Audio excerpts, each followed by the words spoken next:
big slow motion action scene. Deadpool and Wolverine এই মুভিতে তো অনেক ইউনিভার্সে ডেডপুল দেখা যাবে এবং অনেক ভ্যারিয়েশনও থাকবে, যার মধ্যে একটা হচ্ছে ডগপুল, যেটা হচ্ছে এই কুকুরটা। বাট আপনি কি জানেন এই ডগপুল ক্যারেক্টারটা যে কুকুরটা প্লে করেছে সে অ্যাকচুয়ালি কি? এই কুকুরটা হচ্ছে সবচাইতে আগলিয়েস্ট কুকুর, মানে সবচাইতে কুৎসিত দেখতে কুকুর, এবং সেটা ব্রিটেনের মধ্যে। ইনফ্যাক্ট ব্রিটেনে একটা কম্পিটিশনে সব থেকে কুৎসিত কুকুরের খেতাবও জিতেছে এই কুকুরটা, যার নাম হচ্ছে পেগি। এবং এই পেগিকে এই মুভিতে কাস্ট করার একটা রিজন আছে। না, এটা না যে তার ইনস্টাগ্রামে ফলোয়ার্স 75,000, নো, অ্যাকচুয়ালি রিজন হচ্ছে ডেডপুল অ্যাকচুয়ালি যেই বান্দা, মানে ওয়েড উইলসন, তার তো অবস্থা কি চেহারা সেটা সবাই জানে। সো ডেফিনেটলি ডগপুল যে প্লে করবে তার চেহারা তো সুন্দর হবে না, অ্যান্ড দ্যাটস দ্য রিজন এই পেগিকে বাছাই করা। আর পেগি কিন্তু দেখতে কুৎসিত হলেও সে কিন্তু ইতিমধ্যে হেভি সেলিব্রিটি হয়ে গেছে, বিভিন্ন কনফারেন্সে পুরো টিমের সঙ্গে যাচ্ছে, তাকে নিয়ে হইচই হয়ে যাচ্ছে। ইনফ্যাক্ট এই পেগি বিভিন্ন রকম মার্চেন্ডাইজ এবং প্রোডাক্ট সেল করেও হিউজ টাকা কামায়।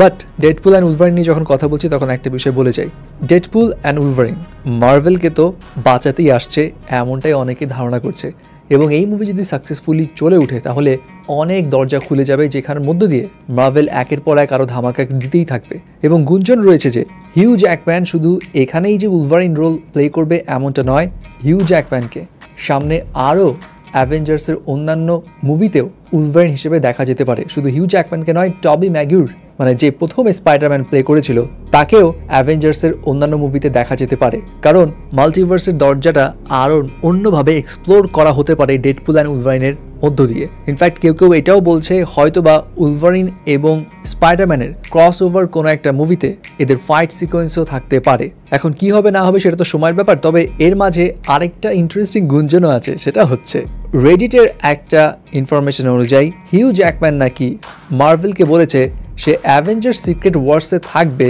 যদি টবি ম্যাগুর এবং রবার্ট ডাউনি জুনিয়র তার সঙ্গে স্ক্রিন শেয়ার করে। তো এখন বিষয়টা হলো টবি ম্যাগুরকে রাজি করানো খুব একটা ডিফিকাল্ট কাজ হবে না, বাট রবার্ট ডাউনি জুনিয়র একটু টাফ হতে পারে, কারণ সে অস্কার টাইপ কাজ করে নিজের জগতে খুব খুশি আছে। সো সে আবার টনি স্টার্ক হিসেবে বা আয়রন ম্যান হিসেবে ব্যাক করবে কিনা এটা আসলেই অনেক শঙ্কার বিষয়, যদিও সে অনেকবার বলে দিয়েছে সে আসবে না। সো লেটস সি, এখনও আশা মানুষের মধ্যে একটু আছে, হয়তো রবার্ট ডাউনি জুনিয়রকে আবার আয়রন ম্যান হিসেবে দেখা গেলেও যেতে পারে। আচ্ছা, যদি আরডিজে সত্যিকার অর্থে আবার মার্ভেল ব্যাক করে তাহলে আপনার কি অপিনিয়ন সেটা তো বলবেনই। আর হ্যাঁ, এমন গসিপস এবং ডেডপুল রিলেটেড আরও আপডেট জানতে হলে আমাদের সঙ্গেই থাকুন।